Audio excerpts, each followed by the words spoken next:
So in the last couple of sessions, we looked at systems, we looked at complexity, we looked at how such thinking can be applied to the QMS.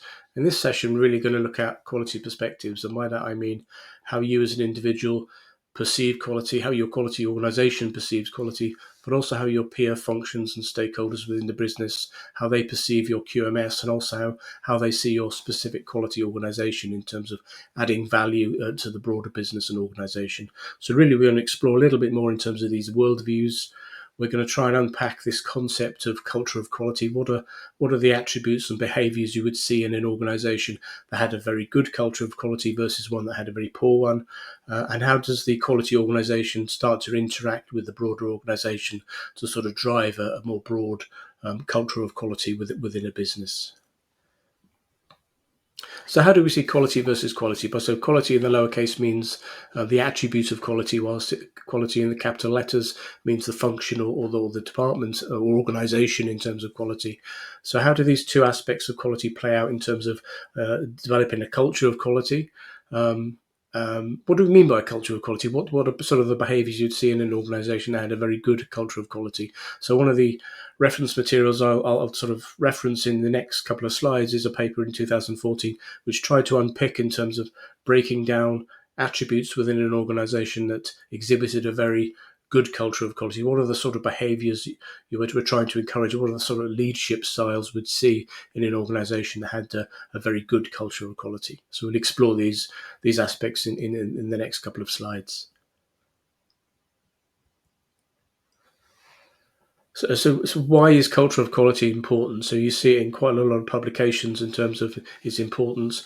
Well, one of the main reasons is it's financially beneficial for an organisation to have a deeply rooted understanding of the importance of quality and a culture that you could say, actually, this is an organisation that really believes quality is very important and paramount. And it's been one of the studies concluded that a company that's got a very good culture of quality will on average spend $350 million less annually fixing mistakes and problems and issues compared with a company that has a very poorly developed one in terms of a culture of quality. So certainly one big aspect in terms of the importance of a culture of quality is actually a financial gain for the organization in terms of its ability to operate. Obviously, it's saving a large amount of money in terms of not having to fix problems and actually address issues when quality is truly embedded within the organization.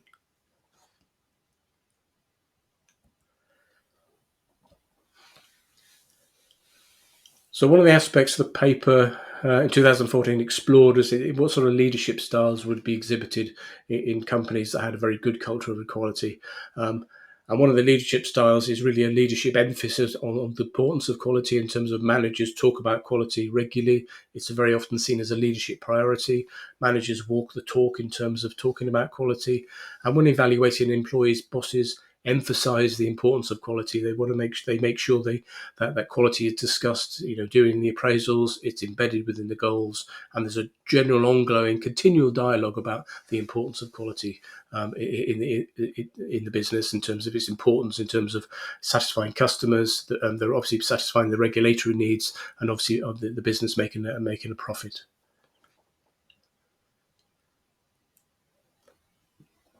So things to consider for your business is, do you have an individual on the board specifically charged with quality? So some companies do, some companies don't. When you have the sort of town hall meetings where you gather everybody together maybe twice a year, is quality front and center during those meetings? Is there a discussion about quality? Is there a quality representative that maybe chairs the meeting or chairs a section of the meeting? And even when you go down to sort of general meetings and departmental meetings, or even your weekly meeting with your teams or across different functions, is quality an agenda item on the agenda of those meetings? Is something that's always discussed, or is it something that's only discussed when quality is under discussion for poor reasons because of poor quality, or is it an issue that's always on the agenda and is always highlighted as being important? So, how do other functions see your quality organisation? Now, this is quite an important and deeply rooted question in terms of your perception of your organisation with the broader organisation. So, do they see the quality organisation as enforcers, as policing the system? Do they see them as mentors in terms of coaching and training? Are they trainers? Do they see them as facilitators in terms of facilitating continuous improvement? Do they see individuals as being very pedantic in terms of their views and how they come across, and more broadly, with individuals within the quality organisation, are they perceived to be a pleasure to work with? Are they the go-to people when the areas need help and help to fix problems and resolve difficulties? So really, only you can answer these questions, and I suspect many organisations there'll be different attributes and different flavours across all of this list in terms of the way that quality organisations function. And we'll come on to that in terms of how you believe the role of your quality organisation is within your business. And that is a really quite an important question to ask yourself, because the answer to that question really dictates, how you're going to improve quality across the whole business to meet customer needs. Now, the paper also talked about what are the sort of leadership styles in terms of how do you behave as a leader if you want to enable and encourage a culture of quality. So there are many types of leadership styles, and if you go into any any business section of a library, you will see a whole range of different, often conflicting leadership styles in terms of how leaders should behave.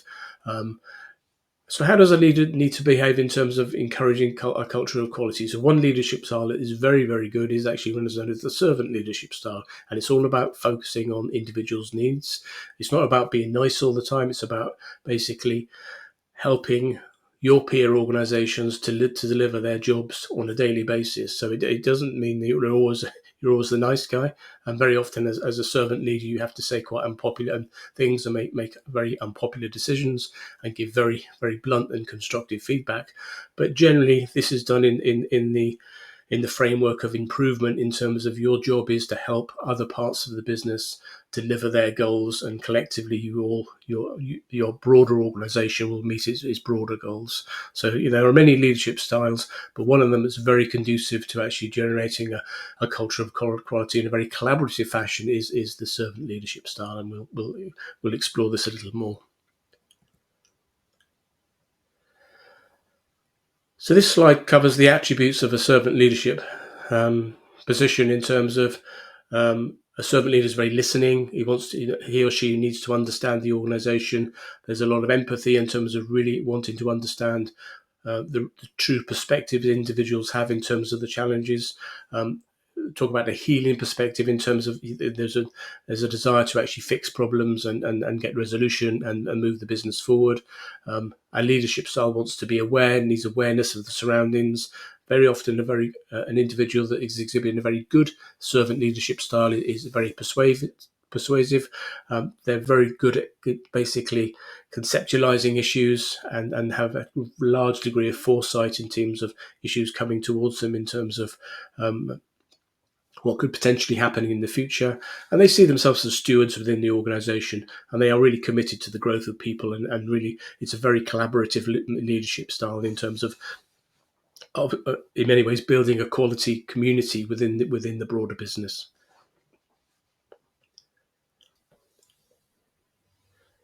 So, how do you influence change within your business? And we talked about complexity in the previous session in terms of very often the QMS is continually moving, and obviously the broader business and operations and the outside world is a very moving environment. So how do you start to influence change in what is a very challenging, complex, changing environment? So how do you do that in terms of your ability to actually drive change?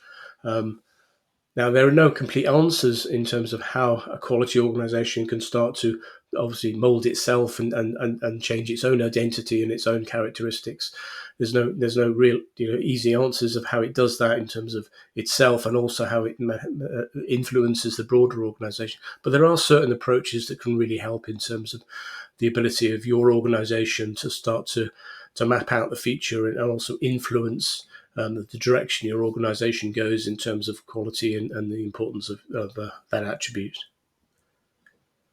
So some of the approaches I'll cover in the next couple of slides come from Jennifer Garver Berger's book, which is really good. I really encourage you to sort of dip into that in terms of um, unlocking leadership mind traps that are actually based on the concepts of complexity in terms of um, understanding the better and how you can apply your leadership style in complex environments such as the QMS and the quality organization within a broader business.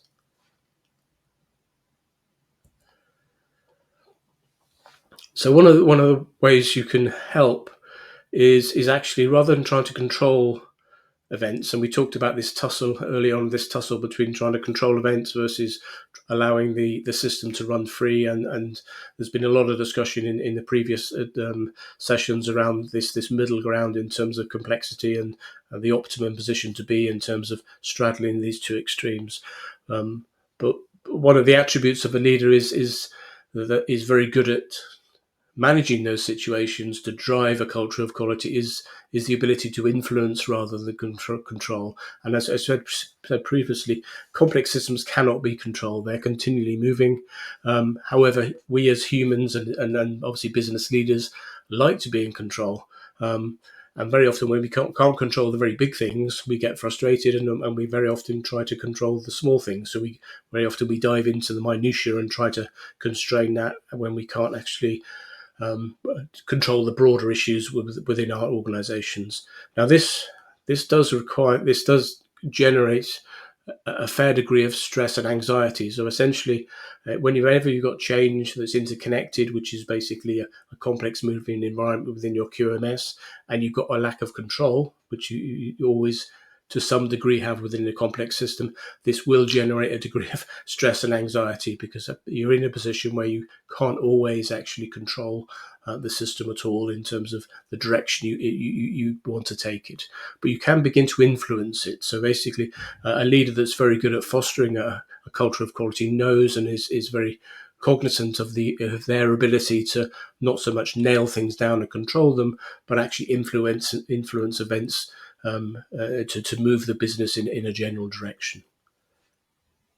Now, often it's easier to actually better to influence events than actually attempt to control them. So, in this example, the scenario is you've got a teenage daughter that wants to go out every night. So, basically, she wants to go out every night and meet her friends. However, you don't know where she's going. So, basically, she leaves the house at 9 o'clock and comes back at 11. But between those hours, you don't know where she is. Now, any caring parents that would ring alarm bells in their head in terms of what is my daughter doing? Is she safe? Is she meeting the wrong types of people? So your initial port of call would generally be as a parent to try to control these events, to say to your daughter, no, I'm sorry, you simply cannot go out, you have to stay in. However, this will generally be largely unsuccessful because obviously your daughter will resent that, and it will probably end in tears and tantrums.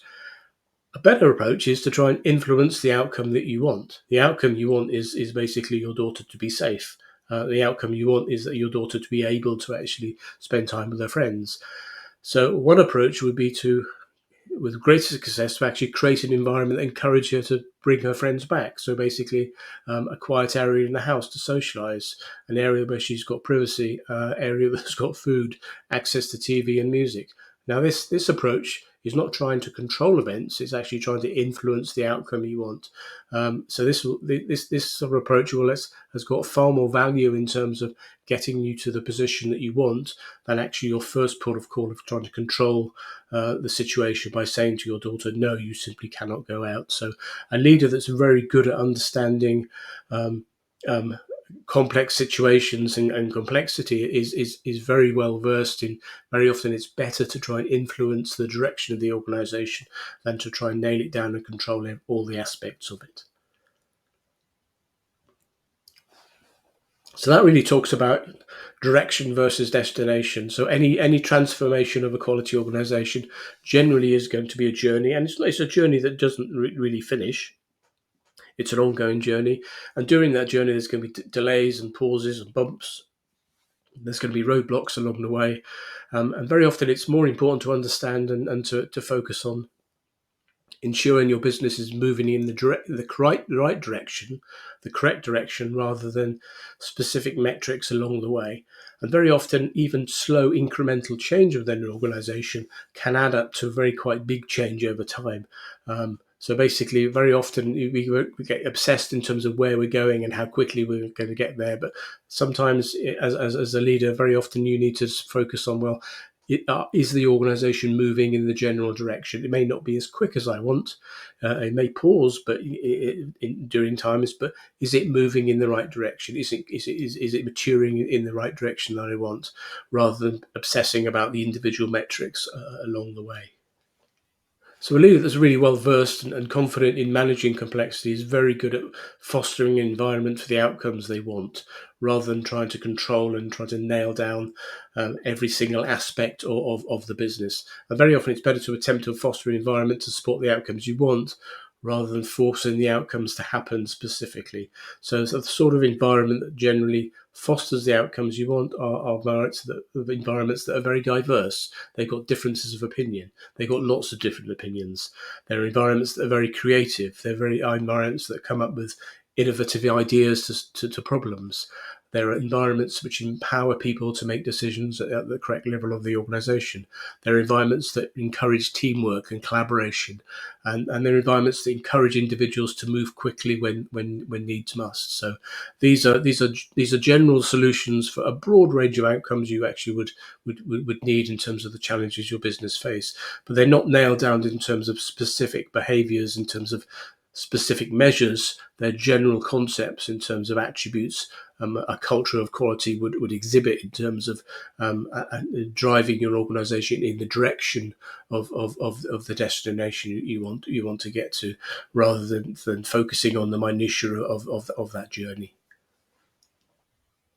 So leaders are very comfortable working in complex environments will very often experiment to better understand the system. So this is an experimentation more to learn more information of how the system behaves, as opposed to experimentation to test a preconceived hypothesis. So in many ways, using experimentation within complex environments is a little meaningless, because of, as you remember, this link between cause and effect is broken. So leaders that are very conversant with the complex, working within complexity, are very often willing to experiment to understand the system and to test new ideas and approaches out, in order to get to the truth of a better understanding and visibility of how the whole system is actually behaving.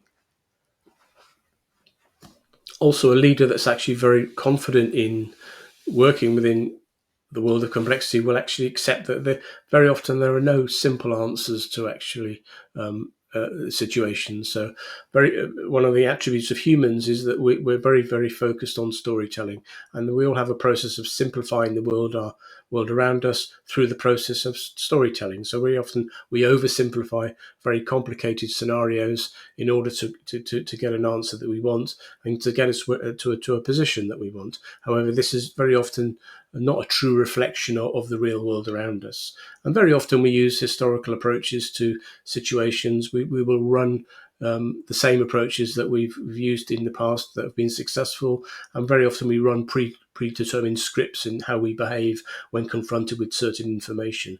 Now, this is very great as a function for humans in terms of filtering out a lot of the information in the world, and sort of condensing it down to some rules of thumb. But the truth is, the world is not very simple. It's very complicated. It's very moving.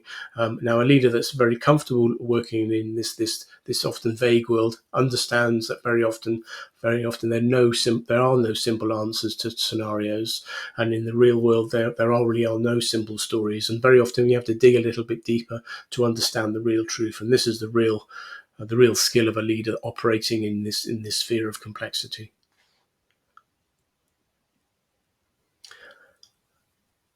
Another attribute of a leader that's very good at working in this complex environment is really to focus on questions rather than answers. So as a leader, you need to focus on what are the right questions you need to ask the organization to get to the truth, to find out the answers, rather than actually focusing on information that will validate your preconceived idea of what a situation is telling you. So really, it's a questioning approach to really get to the truth, as opposed to a questioning approach to actually try to sort of validate obviously the ideas and your positions you already have, is an attribute that a leader working in complexity very often shows.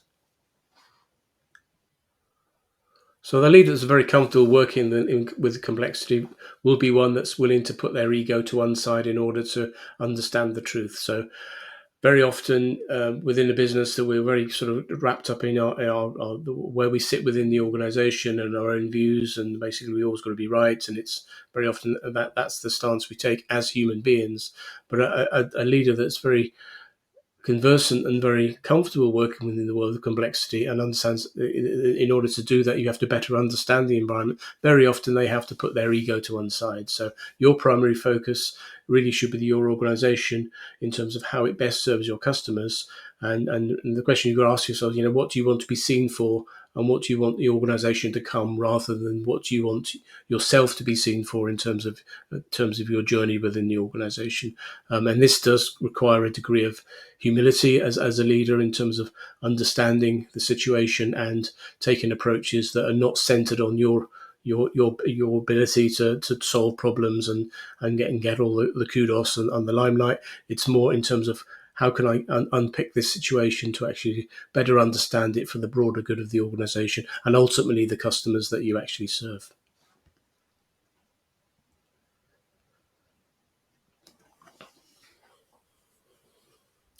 Now, one of the failures in the organizations that really struggle with complexity is this: very often that there isn't the level of diversity within the business that the business needs. And very often organizations that don't have diverse opinions very often land on one single opinion. They often reach consensus very quickly. They often have this desire to gain agreement, and they feel that's very successful. Actually, we can get to an agreement position really, really quickly.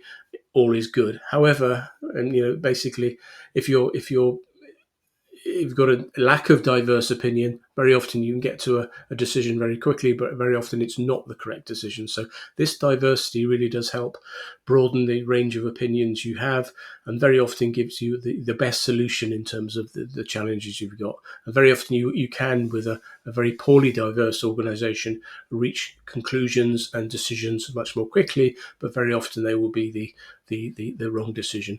And really don't underestimate the value of a degree of creative conflict within your business in terms of um, different viewpoints, collectively working together to actually endeavour to drive towards a shared goal. And very often you will get better solutions and alternative approaches, even though there will be a degree of conflict along the way.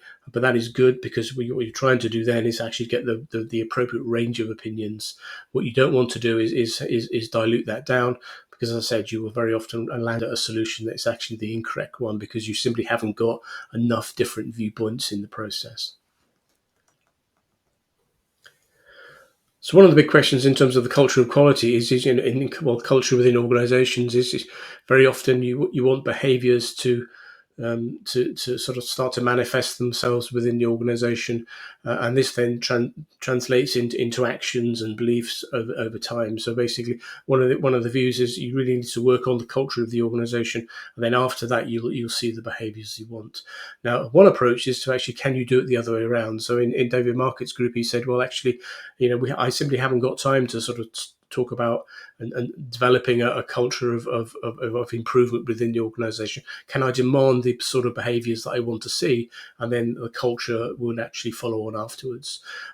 Because very often it's very hard to quickly change culture, and it's not something you can turn on tap instantly. So basically, his approach was, can we act in talk ourselves into a new way of thinking? So he encouraged, during the turnaround of the culture of quality and continuous improvement within his submarine, which he was a captain of, in terms of, he basically mandated, these are the behaviors I expect of you. These are the things that you need to. These are the ways you need to act within my organization.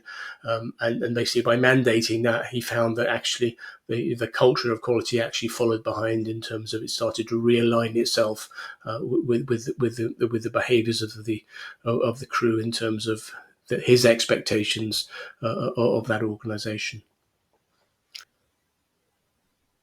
Another attribute of leaders that are very successful working in complex environments, driving towards a culture of quality, is their messages are very credible. So basically, they're delivered by respected sources. They're delivered across the management board, and very often communications are tailored in a wide variety of ways to actually appeal to people personally.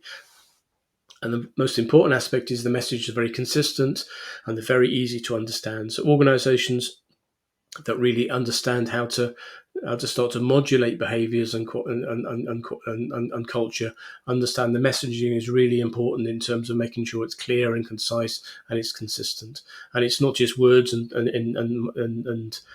leaders standing up and giving speeches and town halls. It's all about, basically, is that message around the individual throughout their day? Do they see? Is it constantly reinforced from the moment they come into work to the moment they actually leave the plant or organisation?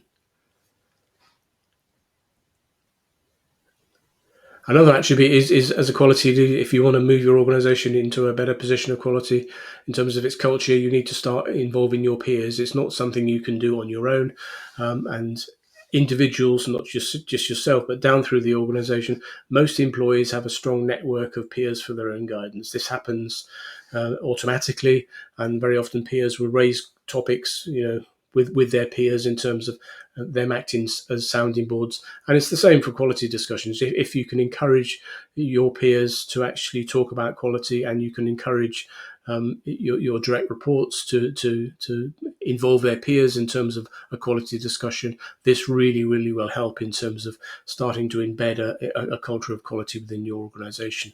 So it's really encourage your direct reports to start networking across the broader business, start articulating the challenges they've got, and it's all about sort of collaborative problem solving in terms of moving the organisation forward in terms of addressing some of the challenges, the specific challenges that you I'm sure have in terms of your business.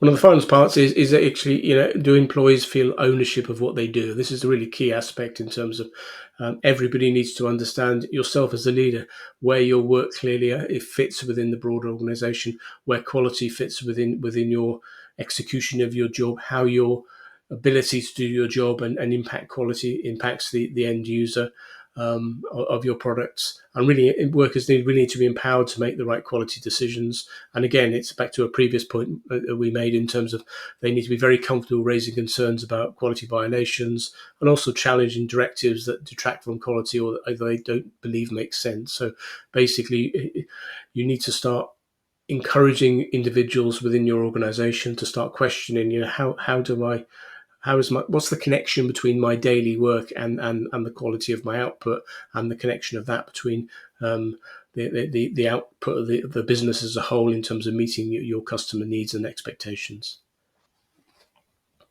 So this slide is the summary of some of the content I've just covered. So on the left hand side, we've got a series of mind traps. So we'll just work our way through them. So the first one again is around storytelling, in terms of very often an individual or you as a leader will see something and it will look extremely simple. You can automatically say, "This is the hero. This is the villain. This is the goodie. This is the baddie. This is the way this is obvious. What's going wrong here." Really, the key question here is who really is the hero in that scenario. So really encourage you to explore different scenarios. What are the different stories that could explain the situation you're seeing equally well, but don't actually align with your initial response of what's good and bad? Related to that, very often when you see something and you think, actually, if it feels right, it must be right. Well, that's not always the case. Where is truth? Who do I believe? Could you be wrong as a leader in terms of making your decisions? And this really does involve listening to learn, and really listening to learn rather than listening just to try to win people over or to actually fix the situation. It's listening to understand and get to the truth. So it's back to my point of you need to understand the organization to actually move it forward. And that involves a degree of reflection, listening and consideration. Third one is around, very often looking for an agreement and looking for an agreement across the board will rob you very often of your very good ideas. So, can you use, constructive conflict within within your business in terms of to really deepen relationships between different functions in terms of they feel comfortable and valued and able to have very robust different discussions with each other in order to get to the real truth, because basically very often disagreement will lead you to a better solution, and actually sort of expands your options of solutions rather than very often agreement just contracts your number of options on the table. The fourth one is around your ability to sort of take a step back and not try to control the situation. And very often taking control will actually strip you of influence. So very often you need to, what can I enable? What can I encourage? What can I influence?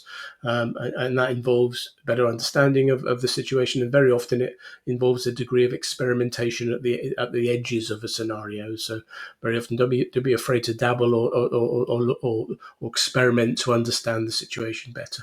And the last one is around it leads to be a degree of humility from you as a leader to really understand complex environments.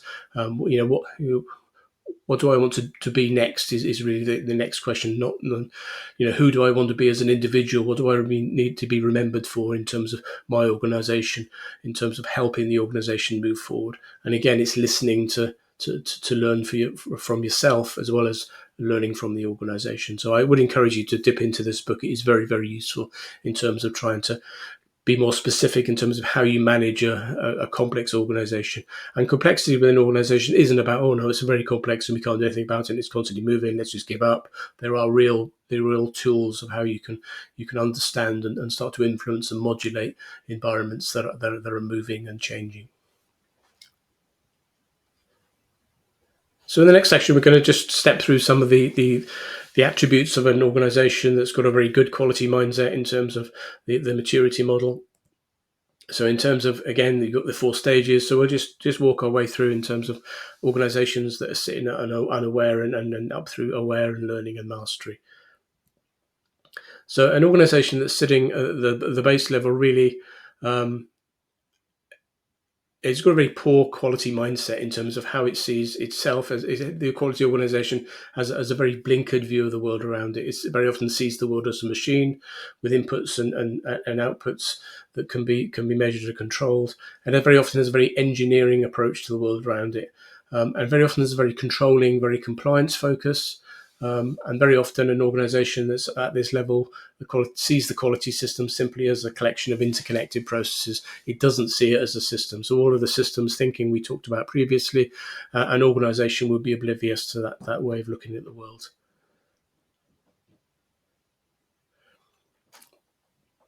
Now, the quality organisation itself may be very unclear what it's for, very unclear and have different opinions of what the quality system's for.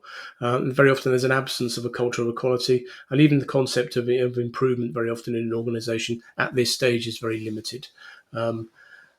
And even in terms of quality improvement, the link between cause and effect is very embedded within the methodology in terms of problem solving. Very often plans are built up, and basically when plans deviate from the expectation, individuals become very, very frustrated in terms of their ability to drive change. And very often an organisation within this sort of band is very often continually firefighting the same issues again and again. Very often the organisation doesn't get down to root cause. It doesn't start to address some of the systemic issues within the business. And very often when it looks at data, it looks at very numeric data. And very often some of the important signals within the business that are less numeric in terms of narrative and dialogue and opinions and beliefs very often overlooked. And in terms of quality representation within the business, very often if you look at the board or the senior management of the business, very often there's very limited quality representation, and there's very little understanding across the business what the quality system's for. And when you ask the peers and stakeholders within the business, what the QMS is for and the quality organisations for, very often there's a lot of misunderstanding, or even no understanding at all what it's for in terms of its ability to improve the business. In fact, the view maybe in the quality organisation is actually a drag anchor on the whole business in terms of preventing change and improvement. So these are the sort of attributes in terms of the worldview and quality mindset that an organisation would have sitting at this very base level.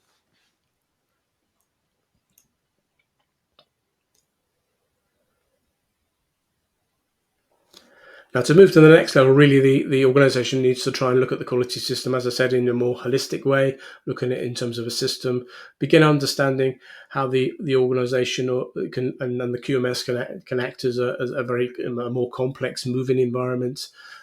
Start to seek data inputs that are more qualitative in terms of their nature, in terms of opinions and beliefs and such like, to get a better understanding, and really sort of start the discussion of embedding quality at all levels of the business in terms of articulating the role of the quality organisation and the QMS, not only to yourselves but also to your broader sort of peer groups.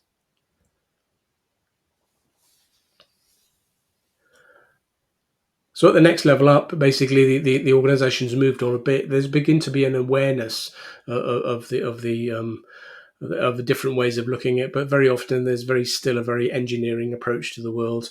Very often it's very still compliance, but there's beginning awareness that compliance isn't the only answer, it isn't the only master that needs serving in terms of the quality system.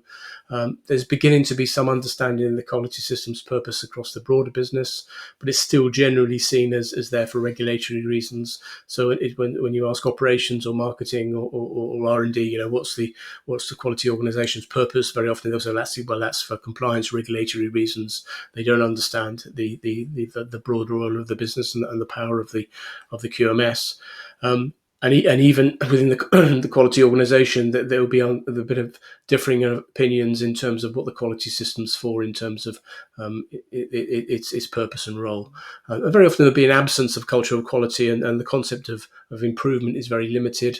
But there's beginning to be an understanding that this concept is holding the business back.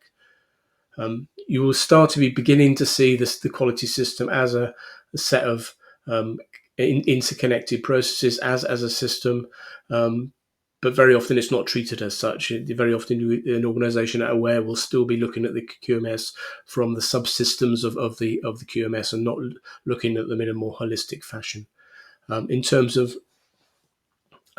problem solving, very focused on cause and effect, very often very focused on engineering solutions to problems, and very often when plans deviate from the expectation, then staff become frustrated, leaders become frustrated, and again there's still a lot of focus on numeric data in terms of understanding. In terms of quality representation, you're beginning to get a better understanding and representation at the executive board, but very often in an organisation and where they know there's no representation as you move down through the organisation. And as such, the quality organisation is not as connected with the broader business as it could be.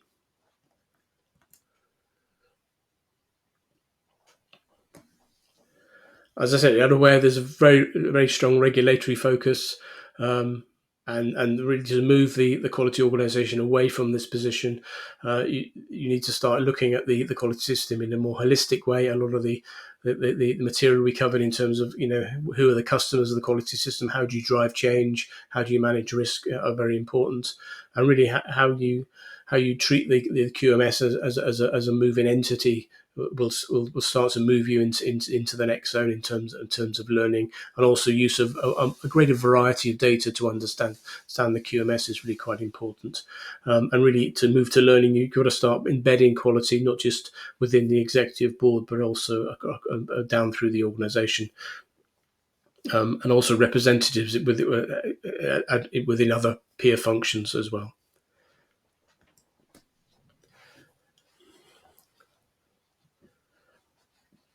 Now, an organisation that's at learning is beginning to see quite well that the world is in different ways, is actually presented in different manners. It can either be clear, complicated, and complex, or even chaotic. So there's the real understanding that the quality system is a system, and it exhibits a degree of complexity. There's also awareness that this link between cause and effect may not always hold and may not always be valid, and very often the approaches that are generally engineering based may not always be the correct solution and need to be supplemented with different approaches.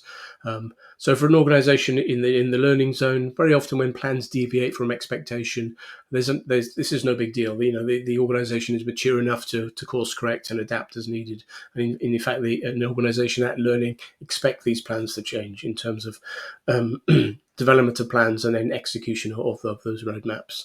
An organisation at learning uses a much broader range of data to understand the world. There's also this real understanding that opinions are very valid and as important as verifiable facts. And there's also the broader understanding of the quality system purpose within the quality organisation itself, but also amongst peer groups in terms of the role and the value the QMS has in terms of growing the business and supporting the business.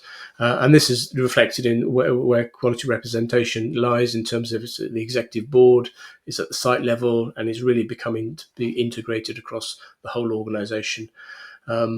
And really, the quality mindset really is in this organisation is a true understanding of how the quality system works and how it can be used to grow the business, with an understanding that at times you need to course correct and make changes, but there's a real understanding of the power of the quality system, the quality organisation, to enable change for the broader business to meet the needs of the customers.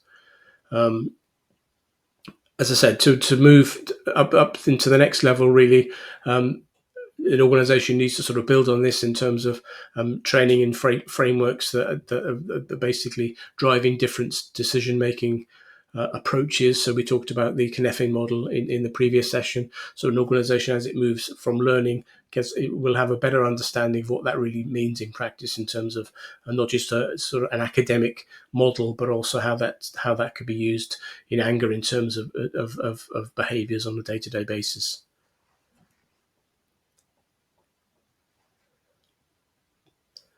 So as I said, to move to mastery, really you need to sort of build on some of the previous frameworks in terms of complexity and what they really mean in terms of attributes on a day-to-day basis. And an organisation that's sitting at the top of the spectrum really has got true mastery and the understanding of its quality mindset in terms of how it sees the world, in terms of those different forms of, whether it's clear going right up to chaotic.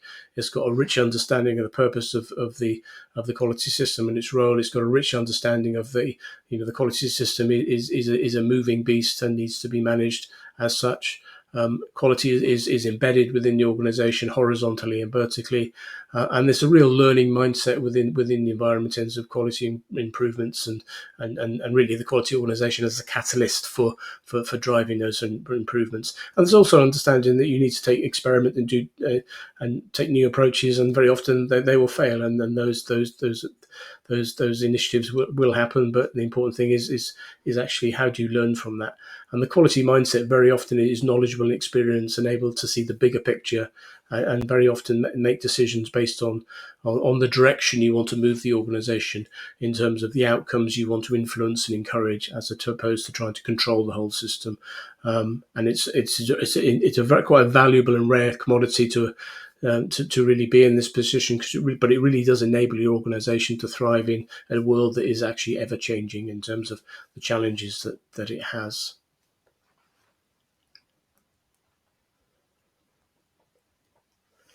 So even at mastery, it's still a journey. So that an organisation will continually need to actually reinforce some of those behaviours in terms of how it sees the world. There is always a danger any organisation will slip back through the maturity stages and go backwards. So really, to keep at this stage, it's basically more of the same. Understand there are multiple perspectives you need to actually use to better to support the decision making. Really, in support of the final goal of actually making sure your customers of the quality system are satisfied and you are meeting their needs. So in summary, in terms of quality mindsets, really, you really need to understand that the world is a changing environment, and actually the quality organisation needs to understand that actually the quality system can be unpredictable and changing. The world is unpredictable and changing. Very often the comfort blanket of cause and effect may not be available, and for some individuals this may be either heresy or quite an uncomfortable position to take, but it is the real world that we work in. Very often, you need to understand that. Very often, you need to understand the system better by observation rather than interacting. You need to understand that very often you've got to sort of differentiate between what you're seeing in terms of, is it a clear scenario, is it just a complicated one, is it complex, or is it chaotic, and really sort of model your decision making based on some of those outputs. And very often, not acting is the correct decision at the same time. Very often, as a quality leader, we want to intervene, we want to control, but very often, at times, we just need to learn and take a step back. And again, as in all of this module, your customer is your reference point for your decision making in terms of. That's the real reason that you need to better understand the environment you're working in, because it allows for better outcomes for your customers in terms of the products and services that you actually provide. So that's the end of the quality mindset module. In the next module, we'll move on to some more specific aspects in terms of quality organization operating now and in the future. What are processes looking like? What sort of people do you need, and what sort of technology do you need to leverage? So hopefully you join me in the next module to cover those aspects.